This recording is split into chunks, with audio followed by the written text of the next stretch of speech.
isn't it so much more fun when the good third period the Kraken play turns out to be enough to make up for the bad first period they play? What's cracking, everybody, and welcome back to Kraken R&R, where thankfully the only thing that we have to talk about in this video is a nice 4-2 win for the Kraken over the Pittsburgh Penguins. Right? That's all there is, right? Well, not quite, as the big news coming into the game, and it certainly would have been a lot bigger news if this game had gotten anything like the one in Detroit, and we'll get to the first period, but the Kraken, and really more specifically GM Ron Francis, was a hot topic of national conversation, which as us Kraken fans know, and really just Seattle sports fans know, something really has to be going either very right or very wrong for Seattle sports to be a topic of national media conversation. And in this case, well, we know how the season's going. I think you can guess which way it was. It's Elliot Friedman on 32 Thoughts, who comes out and says that a source he had, or sources he have, gave him the feeling that not only did Ron Francis not want to fire Dave Haxtell at the end of last season, but that Dave Bielema was not the guy that he wanted to hire in his replacement. And in the end, it was some other people within the front office that ended up either overruling him, or if not outruling him, at least outweighing him in some way, with this other group wanting Dave Bielema as the head coach for this season. And of course, as we know, they ended up winning out, and Bielema was hired as the next head coach. So depending on how you take this, you could look at it as maybe some news that Ron Francis and his camp leaked out, and maybe now with his seat seeming quite a bit hotter as the season has gone along as far as his job security is concerned. With coming into the season, we kind of had the feeling that he might be on a bit of a warm seat, and the outcome of the season, whether or not the Kraken made the playoffs, would determine whether or not he got to keep his job at GM. And, well, we know how the season is going, so I'm sure it's not the most comfortable seat to be in at this point in time. So then with that being the case, maybe this was his way then of somehow indirectly through the media saying that the reason the season for the Kraken has gone the way that it has is not because of the team that he's put on the ice, but rather because he wasn't allowed to make the decision at head coach that he wanted to and ended up getting overruled. Now, at the end of the day, it's still his decision to make at GM, unless it was ownership or the president that straight up overruled him and just told him, no, you're going to hire Bielema, which I kind of don't think is the case. That doesn't really seem to be how this organization is run. And also, this has been a pretty buttoned up, generally secretive organization when it comes to the inner workings of that. So I just don't really see Ron Francis, at least directly, leaking out any kind of information like this, even if he felt like he was in the hot seat. And ultimately, he comes on the pregame show, and they put up a whole video of his interview with John Forsland to start off the pregame show up on the Kraken YouTube channel. So if you want to go watch the direct quotes from him, I would encourage you to do so. But basically what he said was, as far as the question of that whole head coaching situation and whether or not he wanted Bielema as the head coach, basically he just said, I hired Bielema, he's my coach. Which sure might be dancing around the question a little bit of whether or not he wanted Bielema as the head coach, but ultimately it was his hire to make. He made the hire and he's standing by it. And whether or not Bielema was his first choice, I don't really think matters all that much. It's obviously everybody within an organization and within a front office are probably going to have some different ideas of which head coach they like better for that job. And ultimately it comes down to them as a group making that decision. I mean, it ultimately is the GM's decision, so the GM has that right to then overrule all of them, unless, like I said, ownership steps down and overrules the GM.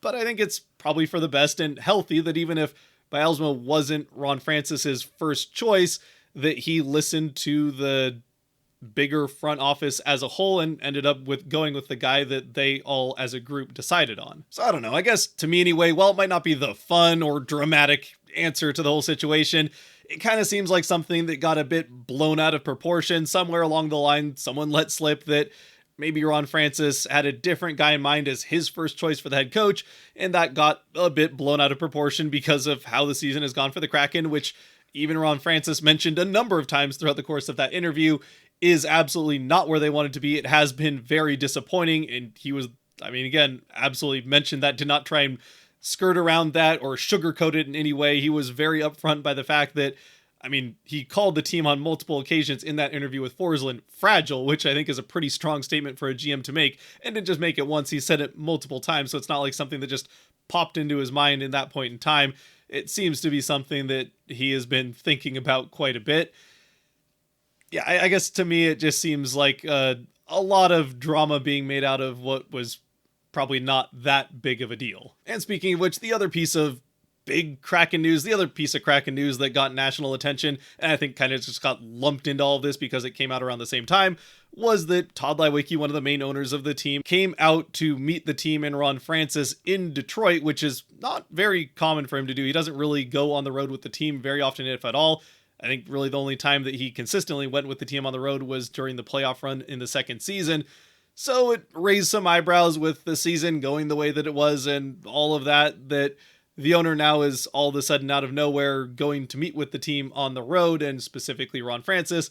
As far as what Ron had to say about that was that Todd had some meetings in LA that he was going to go to, but because of everything going on in LA, that all fell through, got pushed back. So he had some free time, which for him is not something that comes around all that much. And he just wanted to go watch some hockey. So why not go watch your team as they're playing in Detroit? And came out and just, as far as Ron Francis put it, it seemed like a harmless visit from him just because his schedule opened up suddenly.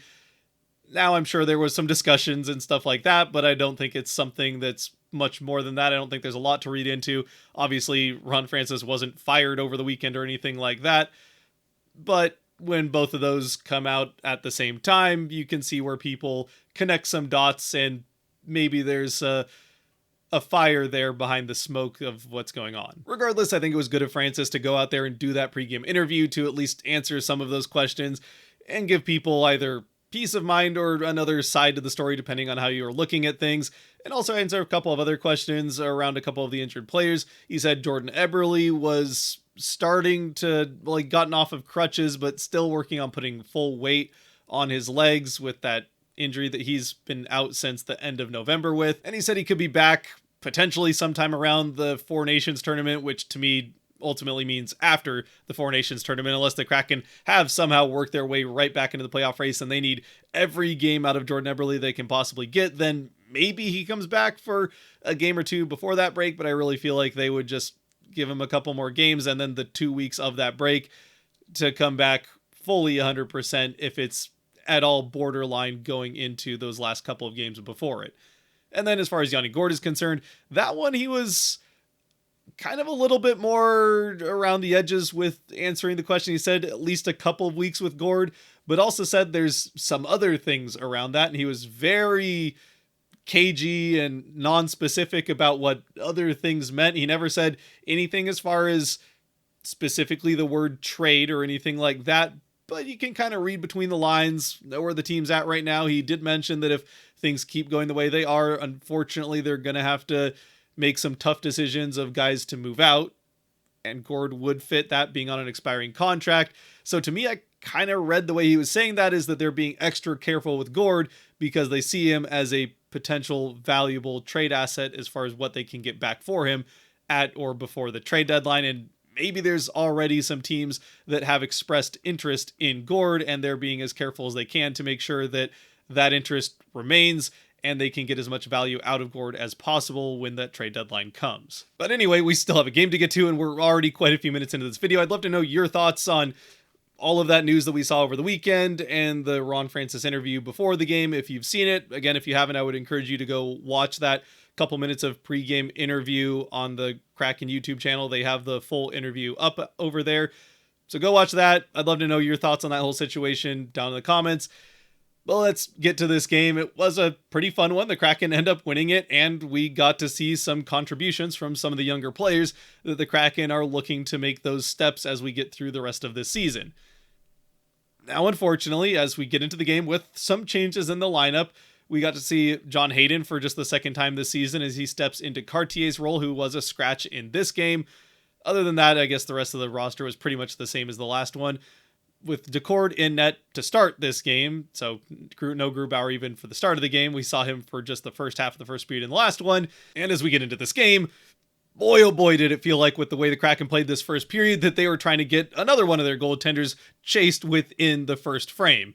Now, with that being said, the Kraken do end up getting on the board first relatively early on. They send one of the most dangerous power plays, not just recently, but over the course of the entire season, to an early power play. But it's on that power play about halfway through that the Kraken end up scoring their first shorthanded goal of the season. It's, of all people, Chandler Stevenson, who did almost give them their first shorthanded goal a few games ago. I think during the homestand, he had one that he scores just as the guy's coming out of the box, so it's effectively a shorthanded goal, but technically not. This one, though, is smack dab in the middle of that Pens power play, so it is 100% a shorthanded goal that he ends up scoring. It's definitely a soft one that Jarry lets up. He gets enough of it that he probably should have made this save, but it leaks through him, gets into the net. The Kraken get that one. And honestly, it's not even so much who scored the goal that's notable as how the setup for Stevenson scoring this or getting that scoring opportunity ends up happening. And I don't mean that because it was Stevenson that scored the shorthanded goal. It means that, yes, he is, for some reason, still getting minutes on the penalty kill, which I find very odd considering everything that we've seen from him, or maybe more accurately, haven't seen from him defensively so far this season. I suppose the thinking is that if you have a defensive zone faceoff, you send him out there to take that faceoff and hopefully win it back to kill some time off. Though, quite honestly, his defensive play for me is not enough to even take that risk of him losing a faceoff and then having to be in the defensive zone as one of now 4 guys there that are trying to keep a puck out of the net. Either way, he was on the ice. That's not what we're talking about. It's how the puck ends up getting to him as he skirts down that far side. Again, the Kraken are doing a pretty good job on this penalty kill against a good, and so far this season, pretty successful Penguins power play. So well, in fact, that the Penguins, one of the times that they have to re-enter the offensive zone, just kind of chip it in on Daccord, and Daccord's feeling spicy enough that he stands up, gets the puck on his stick, and fires it out across the blue line, and he's not trying to clear it either. We have seen Daccord go ahead and clear the puck by himself, which already is something you don't see from goaltenders very much. But no, this time, Daccord has a very specific singular spot that he's trying to put this puck across the blue line, and that's on the tape of Jared McCann's stick, who's gotten into the neutral zone, and he only has one guy to beat if he wants a shorthanded breakaway to try and score himself, which he could take that chance. He's a pretty talented offensive player, as we all well know, even with the kind of slow scoring that he's been cold lately, but even with that, we know the talent that he has. He can maybe make something happen one-on-one with that last defender to get that shorthanded chance off, or he could send the puck across to the far side where even more wide open and with an even better chance is Chandler Stevenson. That's just what McCann does. And of course, as we already know, Stevenson gets that pass from McCann, skates in and scores, which gives McCann the primary assist, but more importantly, Joey Daccord, the secondary assist, his first NHL point, and it's been a long time coming. I mean, Grubauer's had a couple of points. Daccord, as we know, has been by far and away, as far as Kraken goaltenders so far are concerned, the most active and best when it comes to handling the puck. It's honestly surprising that it took this long for him to get a point, but here it is. He gets that secondary assist, and it's not a cheap assist either. It's not like he just kind of dumped the puck out to the side or had a rebound go off of him, and then one pass later it ends up in the net. No, he makes a very nice breakout pass across the face of a Penguins player in the offensive end. There is every chance that if he doesn't get this just into that right spot, that it's a turnover coming right back at him and a dangerous chance. But of course, as we know, Daccord very good at handling the puck. He gets it right out to McCann. McCann, with that breakout pass from Daccord, is able to get it to Stevenson for the breakaway shot and that 1-0 lead for the Kraken. And then actually not much later, still on that same power play, right towards the end of it in the final seconds, McCann gets a breakaway shot, this time not set up by Daccord, and maybe that's why he doesn't score, but it's a free one-on-one breakaway, and when I say one-on-one, I don't mean there's a defender. He is in all alone, him versus Jarry. And he might have had Jarry beat a little bit here, but he ends up having the puck kind of roll up on his stick a little bit more than he's expecting when he tries to backhand chip it over the shoulder as he crosses in front of Jarry. He ends up just throwing it well high above the net, never even gets it on net. So Jarry, in the moment, it looked like maybe he had made the save and made up for the kind of bad goal that he gave up to Stevenson, but McCann just put this well above everything. So the Kraken don't get 2 shorthanded goals, their first 2 of the season, on the same power play, but they do get that first one. And the 1-0 lead lasts for, to be honest, a whole lot longer than it really ever deserved to, as that flurry of offense the Kraken get during the Penguins power play is pretty much the entirety of their offense in this first period. And just in case you think I'm kidding, exaggerating, or just generally being overly dramatic and negative about how poorly the Kraken played, or absently even the Kraken played offensively in this first period, by the end of it, they only managed or got credit for 2 shots on goal in the entire period, one of which came before that early Penguins power play, and the other one was the goal that Stevenson scored.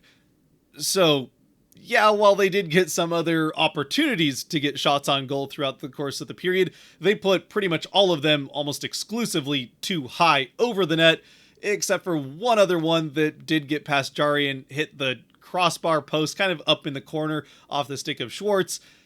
Either way, if it wasn't, I mean, you could have put a backup goaltender in there, you could have put just anybody in goalie pads there, and as long as the Kraken didn't know that it was, not a professional goaltender, they only would have scored twice in this first period. Meanwhile, back the other way, the Penguins are getting more than their fair share of offense, and not just in quantity, they're getting some very high quality chances over the course of this first period. Daccord has to make 3 or 4 grade A highlight reel saves, one of in particular that I listened to both broadcast replays of this save from Daccord, and I couldn't really find a good screenshot that does it justice, so go back and watch the highlight pack. As for why I don't do highlights, like video clips in video, I might be putting a video out about that tomorrow, but either way, I couldn't really find a good screenshot that does it justice, so go back and watch the highlight pack of this save from Daccord, but it is absolutely incredible. The puck is back and forth across his face. He has to make one save, it rebounds out, then it gets passed out to the far side. He has to make a lunging glove save, as I think it's Cody Glass that's trying to throw the puck into what's pretty much a half-empty net, or really should have been an easy goal for him to score, and it's nothing that he does wrong with this shot. It looks like he's aiming for the far side top corner, the absolute perfect place to put it. Daccord just comes up with an absolutely heroic save and had a number of very good saves along the way, a lot of which, well, I said their highlight reel, might not necessarily make every highlight reel ever, because as we've seen Daccord do, a lot of the saves that he makes look way easier than they are just by reading things well and being in the right spot at the right time, just generally positioning himself much better than the vast majority of even NHL goaltenders do. Eventually, though, about halfway through the period, one does end up making its way past him. It's kind of a partial screen, though I still kind of think this is one that Daccord would like to have back, and it doesn't just trickle into the net freely behind him like the one that Jari let in. Daccord doesn't quite get all of it. It kind of trickles through his armpit, off the end of his stick, out to the far side, past his right arm, just sitting out in the crease. It gets whacked into the empty net behind him before he can react and lunge back to get a glove on it. So not the best goal for him to allow, but given everything else that he had done up to that point and then would continue to do throughout the rest of the first period, I think we can more than forgive him for that one that does get in. By the end of the first period, the Kraken, just like I said, the 2 shots on goal. Meanwhile, the Penguins have 16 shots on goal, so well more than their fair share. And depending on where you look, which model you want to use, anywhere from 2.5 to north of 3 expected goals against, and Daccord only allowed the 1 to get past him. So for the Kraken, thanks in absolutely no part to their own defensive play, once again in another first period, a very, very slow start for the Kraken at 5-on-5 at the very least. They get to this first intermission with a tie game that really has no business being tied. As we get into the second, with the Kraken on pace to give up a franchise-high 48 shots on net, which a fun little fact there that I looked up during the intermission. The Kraken in the last 3 seasons came into this game with a 3-1-2 record in games where they had given up 40 shots or more. So I guess if the Kraken give up 40 shots, they have a good chance of winning. Now, I did leave out the inaugural season because they went 0-4-0 in that season, and that would just mess up that stat and not make it look nearly as fun and weird. So either way, the Kraken over the last 3 seasons have apparently been able to overcome the odds when they play poorly defensively and give up tons and tons of shots on net. Fortunately, though, they do at least shore that part up as the rest of the game goes along. By the end of it, I think they only allow 30, maybe 32 shots on goal. So half the shots that the Penguins get in this game come in the first period. But one of the other 16 that they get in the second 2 periods early on in the second does again find the back of the net. This one, Daccord has absolutely no chance on whatsoever. It's on a delayed penalty, and the Kraken, well, again, as we talked about during one of the power play goals that the Red Wings scored in the previous game, yes, they are a man down, but that's still no excuse to have pretty much your entire defensive force, which is 5 players in this case, all to one side of the ice and leave Rust completely on an island in his own continent basically there in that far low face-off circle portion of the Kraken end of the ice. Eventually, the Penguins find him over there, get him the puck, and his one-time shot leaves Daccord no chance other than to dive back like this, which you can kind of see in the screenshot. He isn't able to get lucky and have it go off of his paddle. Occasionally you see once or twice a season a goaltender make this desperation dive and they end up actually getting the puck. Daccord doesn't here. It's 2-1 Penguins. Now, shortly after this, the Kraken would get their one power play of the game, aside from an early chance that they missed the net with. Again, early in that power play, they don't even end up getting a shot on net during it. So they come out of that power play still at this point. They had gotten 2 shots early on the period. In the first 2 minutes of the second period, they had already doubled their shot total in the game.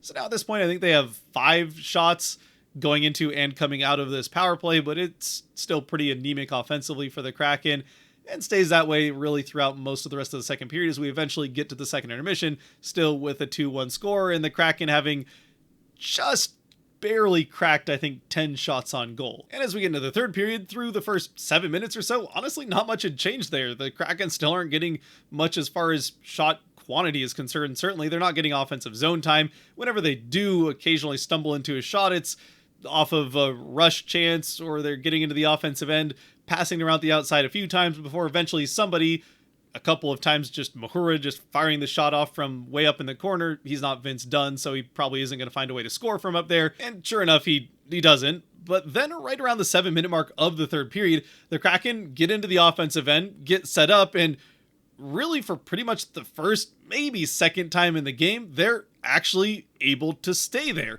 They're getting a couple shots off on net. Vince Dunn has a couple of pretty dangerous looks. Oliver Bjorkstrand is all over the place, collecting rebound chances and getting them back up to the point, keeping the Kraken in control of the puck in the offensive end. The Penguins, even in the third period with their bench right there, it's not like this is the second where you have to really get the puck down the ice to get a change off.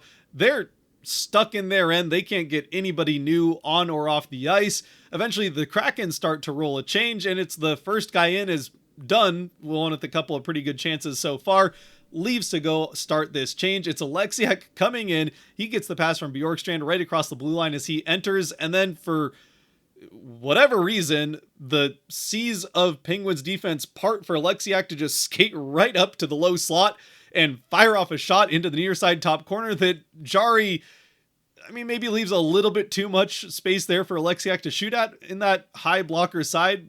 Either way, it's some pretty poor defense from the Penguins and a perfectly placed shot from Alexiak that gets him his third of the season and ties the game for the Kraken. Then just 50 seconds after Alexiak does his best Moses impersonation on the Pittsburgh defense to score the game tying goal, the Kraken are right back down in the offensive end. This time it is Mahura who does actually set something up as he makes a nice forechecking play to keep the puck in, get it up along the boards where it's not really a clean pass to anybody, but it's out in open ice where it's Shane Wright that skates in, picks up that puck along the boards, then weaves his way through a couple of different Penguins defenders and throws it out net front from behind the goal line down in the trapezoid area, past a laid out defender for the Penguins, through another guy to a wide open Tolvanen, or at least mostly open in Tolvanen on the far side. Tolvanen just has to put his stick on the ice and give it a little bit of a lift as the puck hits it and finds that top corner. No chance for Jari on this one. It's 3-2 Kraken as, once again, it's a third period flurry of goals that have the Kraken storming all the way back to have a comeback lead now here in a third period. But again, with this one, while Golvanen picks up his 11th of the season, I cannot emphasize enough just how nice of a play and setup this was from Shane Wright. Again, like that save that I talked about earlier from Daccord in the first period, though I at least feel like the screenshot does a pretty good job of showing just how nice of a pass this was from Shane Wright. The play that he makes to get to that spot to make this pass is almost as nice. So I would again encourage you to go watch either the Kraken highlight or we'll say the Kraken highlight. I'm not going to encourage you to go to the NHL's channel specifically. And again, we'll have a video on that probably tomorrow, sometime soon. But anyway, definitely another one of these plays that I think is very much watching the video clip of. So if you're already on the Kraken channel watching the highlight pack for the sake of that Daccord save in the first period, might as well, after you watch that, fast forward to the third and watch this play from Wright to set up this third goal and eventual game winner for the Kraken. And I say eventual game winner, there really isn't that much more of particular note that happens throughout the back half of this third period. The Kraken do a pretty good job of salting this one away, really do play some very good defense throughout the second and third period, completely opposite to what we saw in the first. Even the last 16 shots on goal that the Penguins do get throughout these last two frames are pretty all well to the outside. The third period, the Penguins really don't get that much even shot quantity, much less shot quality. And in the second, while they still were getting a fair number of shots on Daccord, they were pretty well defended, all kind of kept to the outside, which, look, you shoot as many times as you want from the outside, as long as you're not allowing traffic in front of the net, which is another thing the Kraken were doing a whole heck of a lot of in that first period. It's not that big of a deal, so the Kraken sure things up defensively in the second and third and get something going offensively in the third to end up with another comeback victory in that third period. A third period that makes all the difference for them because they were able to, thanks entirely pretty much to Daccord, hang on through the first. They come away with a 4-2 victory thanks to an eventual empty netter from Kaapo Kakko that, as empty netters go, was a little bit more of an adventure than most. The Kraken got possession of it. They're coming down through the neutral zone. Kakko throws it to Schwartz to shoot at the empty net, and Schwartz puts it just wide, which then leads to everybody going to chase it down behind the net in Pittsburgh's end because it was past the center ice line, so it wasn't going to be icing. There's a bunch of whacking of the puck around. Eventually, Beniers ends up with it. He shoots it on. It's blocked by the Penguins. They end up getting possession of it. They try to throw it quickly through the neutral zone, but that's broken up. Thrown back to Kakko, who had gotten knocked down in open ice by, I think it was Evgeny Malkin. He looked at the official expecting an interference call, which it absolutely was interference, but there was no call with about a minute left. So Kakko got up, got himself in the neutral zone where that broken up attempted breakout pass for the Penguins gets sent back to him. He whips around and throws it into the net without even trying to bother to pass it to anybody. That ices the game away. Kakko gets his 4th as a Kraken, 8th of the season, and finishes off this win. Which actually, by the way, with Kakko getting that 4th goal as a Kraken, it nicely rounds out a stat that I had put out right before this game got started, that since the trade of Kakko coming to the Kraken, he and Beniers have now, this being their 12th, played 12 games together with the Kraken. Before that, Beniers had played 33 games this season with 4 goals and a fair number of assists, 13 if I remember correctly. But 4 goals in 33 games for Beniers before that trade. Since then, he had scored 4 goals coming into this game, doesn't score in this one. So already coming into this game, Beniers had doubled his goal total since playing with Kakko. And now with this goal, Kakko, who coming into that trade had played 30 games with the Rangers with 4 goals of his own, has scored his 4th, doubling his season goal total in just 12 games since that trade. So obviously, it's pretty well working out for both of them. I mean, the assist numbers aren't quite up. That will come a little bit more with game quantity. You'll see a little bit more assists typically. And I mean, Beniers only has the 2 assists to go with along with his 14 goals. So the assists have maybe not kept up with where they were through the first 33 games, but you'll happily take the goal scoring from him. And then Kakko is also getting a fair number of assists. He already has 5, if I remember correctly. So 9 points in 12 games with the Kraken. Even if this one is an empty netter, it's still a pretty good start that those two have gotten off to, and with the focus kind of shifting to the younger players and the future of this team and them taking steps, whether that's in their own individual game or here with Kakko and Beniers, how they're playing together. It's nice to see that early success happening, and hopefully it can just grow as they continue to learn to play with each other on a line together. And then, there's Shane Wright, who we already talked about the play that he made that set up the game winning goal. Every game he's having 1 or 2, 3, even a handful of plays here and there that you can definitely see that talent, that how well he thinks the game and knows where to be and also knows where his teammates should be now early in his career. And we still see it every now and then. He knows where a teammate should be and will just throw a blind pass there. And well, because offensively, the Kraken haven't, as a team, necessarily always known where to be offensively. Usually those blind passes go to completely empty ice and just turn into a turnover or a giveaway. Not so much a turnover, but every now and then he has a play like this where he's actually able to see that there's a guy in the spot that he needs them to be. In this case, it was Tolvanen to get that goal. But right, it's creating things on that line. Kakko and Beniers are working well off of each other on that first line. The young players are looking pretty good, and that's at least a good sign going forward, even in what has been another pretty disappointing season overall. Oh, and of course, on the back end, not to be lost in the young player progression talk, Riker Evans has been playing very well over the course of this road trip. He had the goal in Buffalo and almost another one. He had an opportunity or two in this game. I think he missed the net maybe on both of those. Maybe he had a shot on goal somewhere in there, but he's been playing quite well for the Kraken.